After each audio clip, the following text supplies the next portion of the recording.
मैं रोटियों को ना अपने अंडरगारमेंट्स में छुपा लेती थी और बाथरूम जाते ही 2 रोटियां मैं एक्स्ट्रा खा लेती थी बिना सब्जियों के ही, क्योंकि सब्जियों को तो मैं अपने अंडरगारमेंट्स में छुपा नहीं सकती थी। मेरी मानसिक स्थिति ये हो गई थी कि मुझे लगता था कि मैं सबका मर्डर कर दूं। अब मैंने सोचा कि मैं किसी के घर झाड़ू लगा लूँगी, मैं पोछा लगा लूँगी, किसी के घर में खाना बना लूँगी, ज़रूरत पड़े तो वैसा भी बन जाऊँगी, रेलवे स्टेशन पर सो लूँगी, लेकिन मैं इनके लिए नहीं मरूँगी। नमस्कार, मेरा नाम सविता प्रधान है और मैं मध्य प्रदेश के ग्वालियर संभाग में जॉइंट डायरेक्टर के पद पर कार्यरत हूँ। शायद ये मेरा परिचय नहीं है, क्योंकि जो मैं आपको अपनी कहानी सुनाने जा रही हूँ शायद उससे आप मेरा परिचय जान पाएंगे। तो ये कहानी शुरू होती है मेरे पैदा होने से। मैंने एक आदिवासी परिवार में जन्म लिया और मैं अपने परिवार की तीसरी बेटी थी, क्योंकि आदिवासी परिवार था, पिछड़ा हुआ समाज था, गांव भी बहुत पिछड़ा हुआ था, ना कोई टीवी होती थी, ना कोई सुविधा होती थी।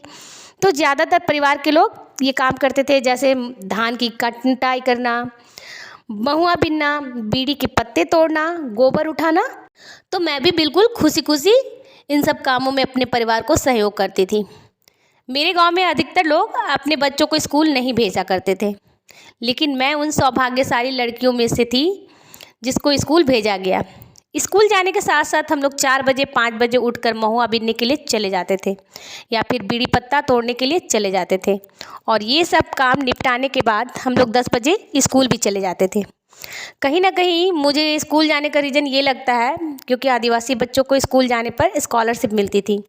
तो वहाँ पर जो माँ बाप होते थे ना, पढ़ाई से ज़्यादा इस बात पर ध्यान देते थे कि चलो एडमिशन करा दो, एडमिशन के 150-200 रुपये तो मिल ही जाएंगे। तो इसी धारणा के साथ मेरा एडमिशन हो गया। मैं अपने गांव की एकमात्र ऐसी छात्रा थी जिसने 10वीं की बोर्ड की परीक्षा उत्तीर्ण की। थोड़ा मेरे पिताजी को भी खुशी हुआ, लेकिन उन्होंने ऐसा कोई बड़ा सपना नहीं सोच रखा था कि अपनी बेटी को पढ़ाऊँगा, लिखाऊँगा, एक बड़े पद पर पहुँचाऊँगा। लेकिन वो निगेटिव टाइप के भी नहीं थे। उन्होंने जो मेरे स्कूल से 6-7 किलोमीटर दूर था, वहाँ एक शास्त्रीय स्कूल हुआ करता था जहाँ 12वीं और 11वीं की परीक्षा भी होती थी। तो मेरा एडमिशन वहाँ करवा दिया गया। तो वहाँ तक जाने के लिए एक बस चला करती थी जिसमें 2 रुपये का किराया लगता था, 1 रुपया आने का और 1 रुपया जाने का। तो हम लोग इतने भी सक्षम नहीं थे कि 2 रुपया रोज का जुटा पाए। बस कभी आती थी, कभी नहीं भी आती थी। तो शुरू में तो मैं स्कूल गई, कभी बस से गई, कभी कितनी बार बस नहीं आई, तो कभी मैं पैदल भी गई। फिर मेरी माँ ने उसी गांव में एक छोटी सी नौकरी भी कर ली। तो उस नौकरी के कारण ना हम उसी गांव में रहने लगे और 11th में मैं बायोलॉजी लेकर पढ़ने लगी। तो मुझे उस समय पता चला ना कि बायोलॉजी लेने से बीएमटी की परीक्षा दी जा सकती है और हम लोग डॉक्टर बन जाते हैं। उस समय 20 से 25 साल के ज़्यादातर बच्चों का यही सपना हुआ करता था कि डॉक्टर बनना है, इंजीनियर बनना है। तो मेरा भी यही सपना हुआ करता था कि मैं डॉक्टर बनूंगी। और मुझे ना बड़ा कॉन्फिडेंस अभी आ गया था कि यार मैं तो 10वीं में पूरे गांव में सिर्फ मैं ही पास की हूँ, तो मैं तो डॉक्टर बन ही जाऊँगी। तो इसी बीच क्या हुआ ना कि मेरे लिए एक शादी का रिश्ता आया। रिश्ता इतने बड़े घर से आया कि वो बहुत बड़े घर के लोग थे, बहुत उच्च शिक्षित थे और उच्च पद पर स्थित थे। तो उस घर से जब मेरे लिए रिश्ता आया ना, तो मेरे पिताजी बहुत आश्चर्यचकित हुए कि हम लोग तो बहुत गरीब हैं, महुआ बीनते हैं, धान काटते हैं, गोबर उठाते हैं, तो इतने बड़े घर से मेरी बेटी का रिश्ता आ रहा है। तो पिताजी ने बिना सोचे समझे हाँ कर दी।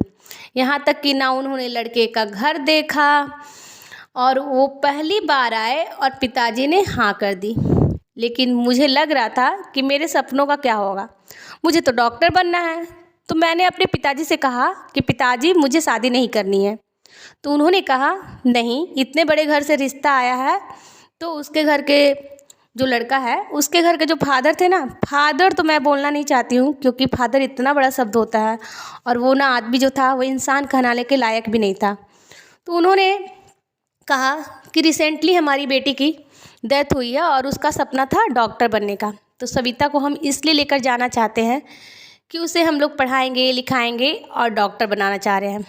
तो इसलिए हम लोग इस लड़की से शादी करना चाहते हैं। तो मेरे पिताजी मान गए क्योंकि कहीं ना कहीं हमारी इतनी बड़ी हैसियत नहीं थी। तो उन्होंने ना लड़के का एज देखा, ना लड़के का घर देखा और ना ही जाकर उसके परिवार को देखा कि जो वो लोग बोल रहे हैं वो लोग सही है या नहीं। और दूसरे ही दिन मेरी सगाई तय कर दी गई।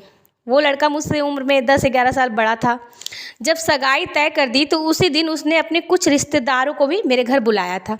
तो हमारे यहाँ तो कुछ हुआ नहीं करता था। तो उस समय मेरी जो जीजी थी चूल्हे पे खाना बना रही थी और मैं उनकी हेल्प कर रही थी। तब उस लड़के के अपनी बहन से मिलाया जो उस वक्त MBBS कर रही थी। तो उस समय हमारे गांव में ना हाय हेलो तो चलता नहीं था, बस हम लोग राम राम कह देते थे तो हो जाता था। तो उसने कहा हाय, मैंने कहा, तो मैंने हल्का मुस्कुराते हुए राम राम बोला। तो उसने मुझे ज़ोर से चिल्लाकर बोला बेवकूफ़ कहीं की, और सबके सामने मुझे इतना जलील किया, इसे हाय हेलो भी नहीं करने आता है, कि बहुत बदतमीज लड़की है। उस वक्त मैं एकदम सहम गई और उसने मुझे जब डांटा ना तो मुझे बहुत जलालत फील हुई, क्योंकि भगवान ने शायद मुझे बचपन से ही स्वाभिमानी पैदा किया था। मुझे बहुत बेइज्जती फील हुई। मैंने भी कह दिया बाबूजी से कि बाबूजी मुझे इस लड़के से शादी नहीं करनी है, आपको जो करना है कर लो, लेकिन मैं इस लड़के से शादी नहीं करूँगी। तो उस दिन पूरी रात मेरे परिवार वाले, उनके परिवार वाले समझाते रहे कि बेटा कुछ नहीं हुआ है, छोटी सी बात हुई है। और मेरे ऊपर इतना दबाव डाल दिया गया कि मेरी बात किसी ने सुनी ही नहीं। और अगले ही दिन मेरी उससे सगाई करवा दी गई और सगाई के 1 महीने बाद ही मेरी उससे शादी भी कर दी गई। और वो लोग थे बहुत ही काफ़ी बड़े लोग थे, तो उनका 4-5 दिन का फंक्शन चला। जब 4-5 दिन बाद सारे गेस्ट चले गए तो जो मेरी वो सिस्टर इन लॉ थी, फिर से मैं ये कहना चाहूँगी कि सिस्टर शब्द भी बहुत संवेदनशील शब्द है, और वो जो थी वो तो लड़की बनने के लायक भी नहीं थी। तो उसने किचन में बहुत ही बड़े बड़े अक्षरों में लिखा था कि पहले सफाई करो फिर खाना बनाओ। बहुत ही साफ़ सुथरा तरह से लिखा हुआ था। तो इस बार मुझे फिर से मेरे आत्मसम्मान को ठेस पहुंचा कि इस तरह के डायरेक्शन तो नौकरों को दिया जाता है, यानी कि मुझसे नौकरों की तरह ट्रीट किया जा रहा है। लेकिन मैंने कोई रिएक्शन नहीं दिया और घर के सारे काम, झाड़ू पोछा, बर्तन, कपड़े, इसके अलावा मेरी एक दादी सास हुआ करती थी जो बेड पे ही लैट्रिन बाथरूम सब किया करती थी, तो उनकी साफ़ सफाई का करना, सारा काम ये सब मेरा हुआ करता था। और यहाँ तक तो मेरे लिए स्वीकार्य था, जबकि ये सब करने की मेरी उम्र भी नहीं थी। हालांकि घर पर भी मैं काम किया करती थी, लेकिन वहाँ मुझे खाना मिलता था, मुझे आराम भी मिलती थी, और यहाँ बाकी चीज़ें मेरे साथ जो चालू था, जैसे कि सब लोगों का मारना, मुझे हर बात पे मारा जाता था। मुझे कभी कभी तो ये भी नहीं पता चलता था कि मुझे किस लिए मारा जा रहा है। और ससुराल जाते वक्त मुझे ये भी समझा दिया गया था कि आप टीवी नहीं देखोगे, डाइनिंग टेबल पे बैठोगे नहीं, सोफे पे नहीं बैठोगे, आप गाओगे नहीं, आप तेज़ आवाज़ में बोलोगे नहीं, आपकी कोई किसी से बात नहीं करना है। बात तो ऐसे करना ही नहीं है, अगर आपको बात करनी है तो मुंडी नीचे करके। ये नियम मुझे उस घर में पहले से ही समझा दिया गया था। और खाना खाने का नियम था कि आप सबसे आखिरी में खाओगे, वो भी अगर बच गया तो, अगर नहीं बचा तो दोबारा आपके लिए नहीं बनेगा। जबकि खाना मैं खुद ही बनाती थी, तो मैं क्या क्या करती थी ना कि कहीं ना कहीं मुझे उनके मार का डर, उनके गालियों का डर होता था, तो मैं रोटियों को अपने अंडरगारमेंट्स में छुपा लेती थी और बाथरूम जाकर उसे बिना सब्जियों के ही खा लेती थी, क्योंकि सब्जियों को तो मैं अपने अंडरगारमेंट्स में छुपा नहीं सकती थी। तो उस वक्त मुझे कुछ भी नहीं पता था कि मेरे साथ क्या हो रहा है, क्योंकि उस वक्त ना इंटरनेट था, ना मैं टीवी देखती थी, ना न्यूज़पेपर पढ़ती थी। लेकिन कहीं ना कहीं मुझे ये ज़रूर लगता था कि मेरे साथ कुछ गलत हो रहा है। इसी बीच एक दिन ये हुआ कि मेरे बाबूजी मेरे घर आए, और उस दिन मेरे हस्बैंड ने मुझे काफ़ी मारा था। तो मेरे बाबूजी जैसे ही घर आए तो मैं बहुत रोई, और मैंने अपने बाबूजी से कहा कि बाबूजी मुझे यहाँ नहीं रहना है, मुझे ले चलो, मुझे यहाँ नहीं रहना है। तो मेरे बाबूजी ने मुझे आश्वासन दिया कि तू शाम तक रेडी रहना, मैं तुझे ले चलूँगा। उस दिन मैं अपने सारे तकलीफ़ों को भूलकर इतना खुश थी यार, कि मुझे लगा कि आज तो मुझे आज़ादी मिलने वाली है, मुझे रोज़ रोज़ मार नहीं खानी पड़ेगी। शाम के 6 बज गए, 7 बज गए, 8, 9, 10 बज गए, लेकिन मेरे बाबूजी मुझे लेने के लिए नहीं आए मेरे बाबूजी मुझे लेने। उस दिन मैं समझ गई कि मुझे यहाँ से बचाने के लिए कोई भी आने वाला नहीं है।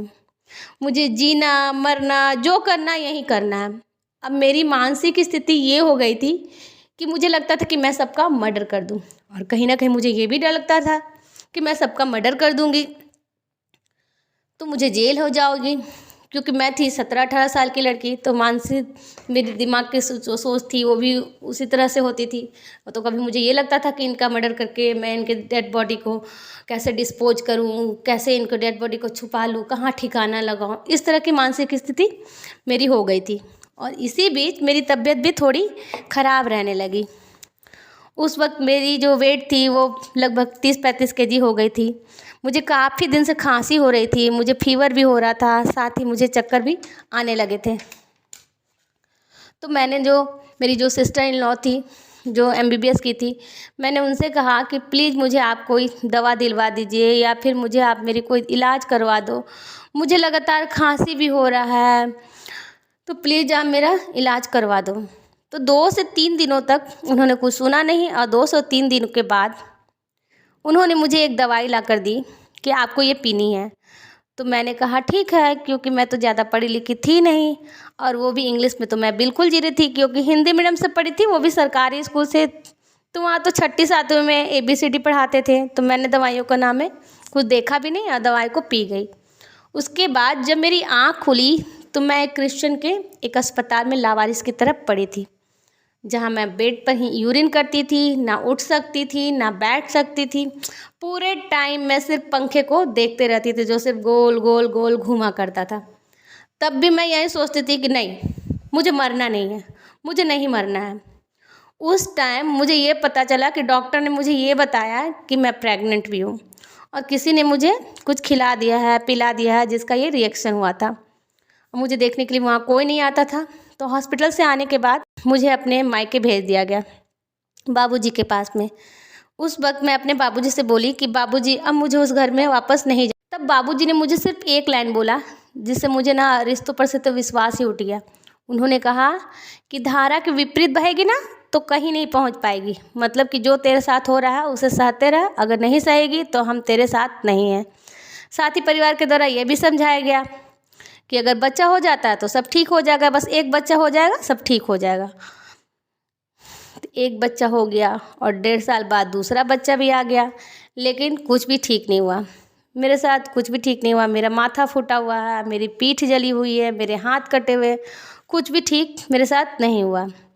तो अब मैंने सोच लिया था बहुत हो गया यार, बहुत मार खा ली, अब मुझे नहीं जीना है। तो मैंने उस दिन फैसला कर लिया कि आज मैं सुसाइड कर लूँगी। तो उस वक्त जो मेरा बेटा था, बड़ा बेटा 2.5 साल का था, और साथ ही मेरा जो छोटा बेटा था वो 4 महीने का था। मैंने दोनों को बहुत प्यार से दूध पिलाया, थपकियाँ देकर बड़े प्यार से सुलाई, जैसे कि मैं उन्हें आखिरी बार सुला रही हूँ, क्योंकि मैंने तो मरने का सोच लिया था। लेकिन कहीं ना कहीं मुझे ये लग रहा था कि मैं ये गलत डिसीजन ले रही हूँ, लेकिन मैं मरना चाह रही थी। तो मैंने एक टेबल उठाकर रूम के अंदर लाया, दरवाजे को बंद किया, साड़ी को पंखे पर लगाकर बस अपने गर्दन में लगाने ही जा रही थी ना, तो मेरी नज़र विंडो पर पड़ती है जो खुली रह गई थी। मैं उसे बंद करना ही भूल गई थी। तो वहाँ मेरी सासू माँ खड़ी थी। उनकी नज़र ना मेरी नज़र से अचानक मिल जाती है। तो उन्होंने मुझसे कुछ पूछा भी नहीं कि तू ऐसा क्यों करना चाह रही है, तू मरना क्यों चाह रही है, और ना ही किसी को चिल्लाया, किसी को आवाज़ लगाया। तो अचानक मेरे दिमाग में आया कि कहीं ना कहीं मेरे दिमाग में तो ये था ही कि इनके लिए मैं मरना चाह रही हूँ, इनके लिए। अब तो मैं नहीं मरना यार, मुझे इनके लिए। अब मैं सोच लिया था कि मैं झाड़ू लगा लूँगी, पोछा लगा लूँगी, किसी घर खाना बना लूँगी, ज़रूरत पड़े तो वैसा भी बन जाऊँगी, रेलवे स्टेशन पर सो लूँगी, लेकिन इनके लिए नहीं मरूँगी। तो इसके बाद मैं अपने दोनों बेटे को लेकर उन्हीं के रिलेटिव के यहाँ, जिनके यहाँ मेरा बहुत अच्छा रिश्ता था, उनके घर चली गई। और उस समय मेरी माँ ने मेरा साथ दिया। मेरी माँ ने बाबूजी को बोला कि अब बहुत हो गया, अब मेरी बेटी जो करना चाहती है वो करेगी, जो नहीं करना चाहती है नहीं करेगी, तो मैं उसका साथ दूंगी। और वो मेरे साथ आकर रहने लगी। उस समय मैंने एक पार्लर में नौकरी करी, क्योंकि पार्लर में नौकरी करने का मतलब था कि पार्लर का कुछ काम सीख सकूं, क्योंकि मेरे पास इतने पैसे थे नहीं कि मैं पैसे देकर काम सीख सकूं। तो मैं सोची कि चलो देख देख कर कुछ सीख जाऊंगी। तो पार्लर का छोटा मोटा काम मैंने, जैसे थ्रेडिंग, वैक्सिंग, कटिंग, छोटा मोटा काम मैंने सीख लिया।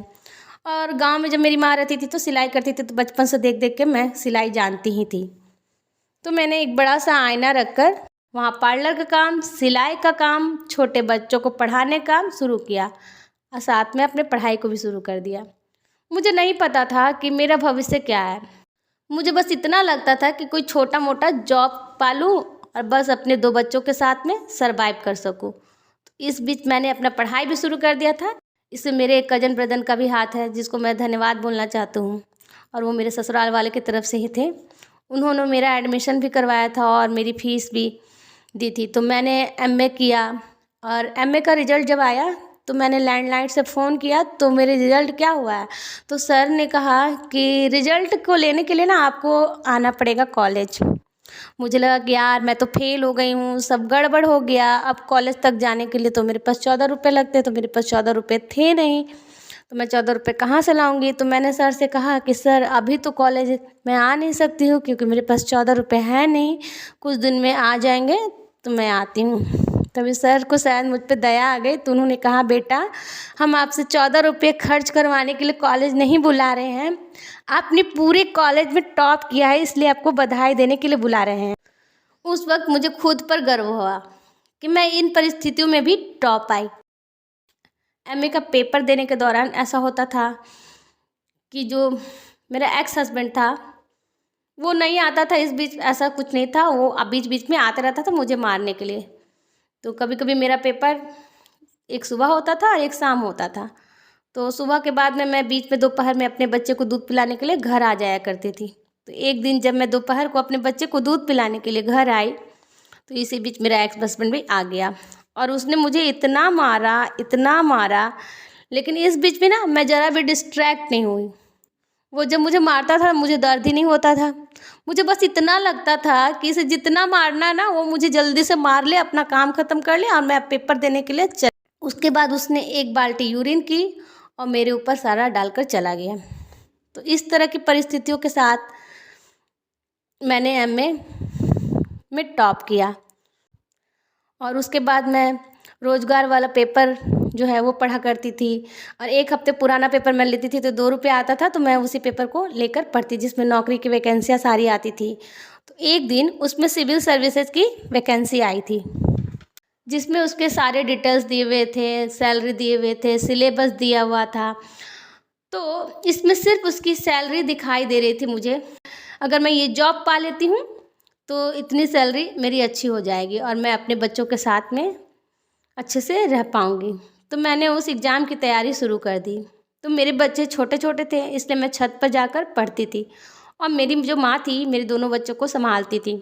तो एक दिन 3 घंटे हो चुके थे मुझे पढ़ते पढ़ते, तो मेरी माँ ने मुझे आवाज़ दिया कि 3 घंटे से पढ़े जा रही है कब से, अब अपने बच्चे को आकर दूध पिला ले। तो मैंने अपना किताब वहीं छोड़कर अपने बच्चे को दूध पिलाने के लिए आ गई। इस बीच एक कुत्ते ने मेरी किताब पर आकर टॉयलेट कर दिया, और वो किताब फूलकर एकदम मोटी हो गई। मैंने भी इसे बहुत पॉजिटिव में लिया, और मैंने सोचा कि चलो ठीक है, अच्छा बात है, शंकर भगवान का मुझे आशीर्वाद मिल गया। और मैं उसी किताब को धूप में सिखाकर उससे ही पढ़ने लगी, क्योंकि दूसरी किताब खरीदने की मेरी जो हैसियत नहीं थी, क्योंकि वो किताब उस वक्त 150-200 रुपये में आती थी। तो मैं उसी किताब को पढ़कर मैंने सिविल सर्विस के एग्ज़ाम दिए, और मैंने मेंस भी क्वालिफ़ाई किया, और लास्टली मेरी ज्वाइनिंग भी हो गई।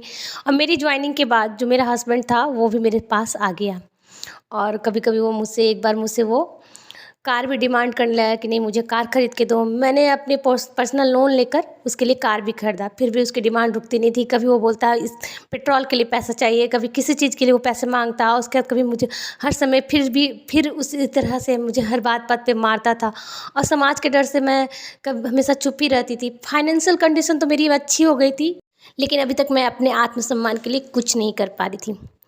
एक दिन मुझे लगा कि नहीं, मुझे अपने आत्मसम्मान के लिए लड़ना चाहिए, क्योंकि अपने आत्मसम्मान की रक्षा मुझे अब स्वयं करनी होगी।